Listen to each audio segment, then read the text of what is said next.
Many people have a subtle, unpleasant feeling that something is very wrong in their relationship, but they can't quite put their finger on it.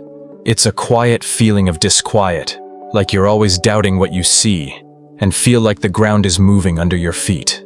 This is the sneaky nature of covert abuse. It hurts you in ways that don't leave obvious bruises, but it leaves deep, invisible scars on your mind and spirit. Covert abuse, on the other hand, uses whispers, disguises, and other sneaky tactics to get what it wants. It's a secret fight that often makes people feel alone and question their own sanity. This kind of abuse is very manipulative, and the psychological and emotional harm it does is typically hidden from view, which makes it very hard to spot. You can be confused and often questioning what you're going through, wondering if what you're going through is indeed abuse. Because there are no clear signs or loud fights, people who are impacted often have a hard time seeing what is happening to them as abuse. This makes people stay in the situation longer and makes them more likely to blame themselves, which can lead to thinking like, "It must be me." Not being able to see proof is not only a sign of hidden abuse, it is also a main way that abusers control and hurt their victims. It sets up a unique psychological trap that makes people doubt their own reality, because there is no proof that others would easily believe. This makes the internal harm, which is probably more dangerous and harder to cure than obvious abuse, worse. Let's take a closer look at the small particular actions that are signs of covert abuse. These are the whispers that eat away at your spirit, and they frequently leave you feeling lost and alone in your bewilderment. Sign 1, the shifting sands of your reality, which is gaslighting. Gaslighting is a terrible way to control someone by making them question their own recollections, perceptions, and even their sanity. They can say that things never happened, say that you're overreacting, or say that you're overly sensitive or making things up. This repeated invalidation slowly makes you lose faith in yourself, leaving you confused and reliant on their view of reality. It attacks your mind over and over again, making you doubt what you know to be true. This method is thought to be one of the most hazardous ways to secretly hurt someone's feelings. The main goal is to make a person question their own memories, perceptions, or even their own sanity on a regular basis. Gaslighting is the major way to get and keep ultimate control. By constantly undermining a person's understanding of their own reality, the abuser produces a space where their version of events is the only one that seems true. This makes the person completely dependent on what the abuser says, which makes them weak and open to all other kinds of manipulation. It is a planned, though subtle, breaking of one's inner compass, which leaves them lost without their own sense of what is true. The second sign is the cold wall of silence, the quiet treatment, and the withdrawal of emotions. The quiet treatment is not safe at all. It is a planned lack of communication, a weaponized absence used to punish control or show who is in charge. When someone on purpose ignores your attempts to connect, avoids eye contact, or simply answers with one word, it leaves a huge emotional hole. This scary wall of silence makes you feel rejected, alone, and frightened, always wondering what you did wrong and badly wanting their acceptance. You have to be very careful because you are afraid of the next time you will be emotionally abandoned. This intentional lack of communication is not just a passive act, it becomes a powerful, active weapon. It leaves a hole in the person's emotions that they naturally try to fill, frequently by overthinking their own behavior and desperately trying to get the abuser's approval. This dynamic quietly pushes all of the work of reconciling and dealing with emotions onto the person being abused, which gives the abuser even more power and control without saying a word. The person has to figure out the reasons for the silence on their own, which often leads to blaming themselves. Third sign, backhanded comments, poisoned compliments, and passive-aggressive behavior. People who attack others in secret are quite good at hiding their anger. This is often shown through passive-aggressive conduct or backhanded compliments, which are comments that seem kind on the surface, but are actually hurtful. Think about comments that are caustic, but sound like they're just kidding, or praises that tear you down in a subtle way like, "You look so good for you today." These comments hurt your self-esteem and make you wonder if you're thinking too much about things. They are meant to hurt you without giving you a clear target for your anger, which makes it very hard to deal with the abuse. People that are passive-aggressive or give backhanded compliments are good at making it seem like they are joking or complimenting someone. This puts the person who is being abused in a very difficult situation. People say they are too sensitive or overreacting right away if they respond to the underlying anger or talk about how they feel. This makes them feel crazy or wrong for even noticing the abuse, which keeps it going without any consequences.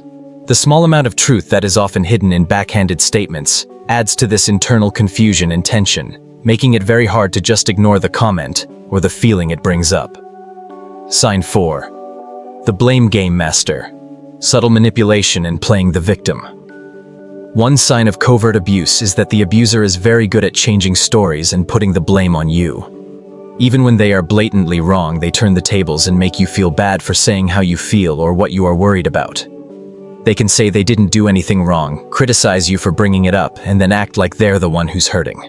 This method, which is often named Darvo deny attack reverse victim and offender, makes you feel like you are to blame for their bad behavior and keeps you in a cycle of guilt.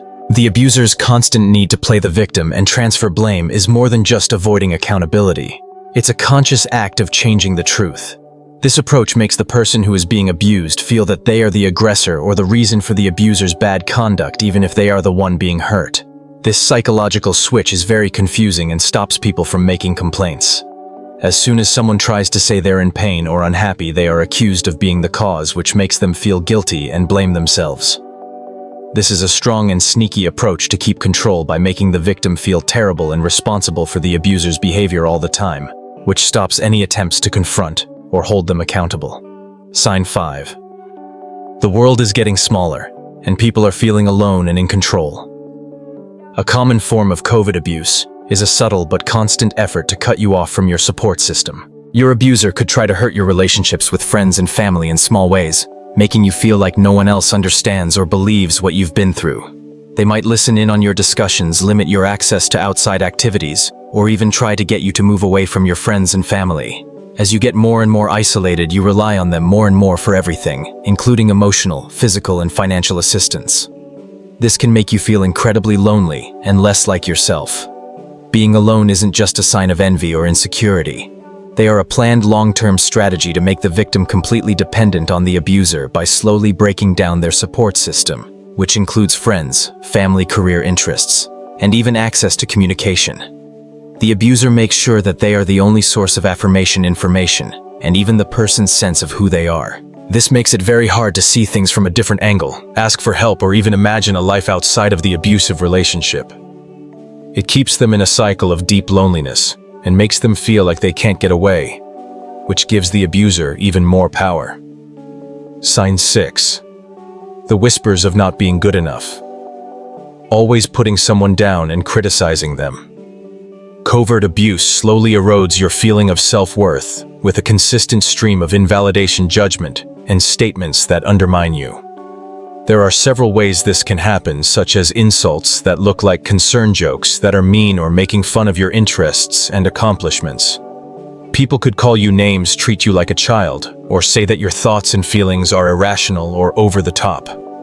These bad messages become part of you over time, making you think you are broken, not good enough, or not deserving of love and respect. It slowly and painfully takes away who you are. The frequent criticism and insulting are meant to make someone feel less valuable. The deep effect here is that this constant subtle attack on a person's self-esteem doesn't only make them feel lousy right now, it makes the victim hear the abuser's voice in their head. The person starts to accept the bad things they hear, thinking they are not good enough, not worthy, or even crazy. This inner critic then leads to a cycle of abuse that keeps going, where the person keeps hurting their own confidence and judgment, even when the abuser isn't there. This is what the abuse really does to a person. They start to gaslight themselves, which makes the healing process much longer and more complicated because they are fighting a struggle in their own mind. Knowing the indications of covert abuse is only part of the picture. It's about recognizing what you've been through and giving yourself the power to find a life free of hidden harm. Your story, how you feel, and your health are more important than any mask. If this video spoke to you and you saw even one indicator, you are not alone. Please like and subscribe to the channel if you thought this video was helpful. Your help lets us reach more people who need to hear these things. I want to hear from you too. What small evidence of hidden abuse have you seen or experienced that you wish more people knew about? Please leave your comments below. Someone else might need your advice more than you know. If you're still dealing with the agony of prior relationships, you might find my recent video, 8 Reasons Why They Hurt You and Act Like Nothing Happened, quite helpful. It adds another level of understanding to these complicated situations. Thanks for being here and being a part of this community.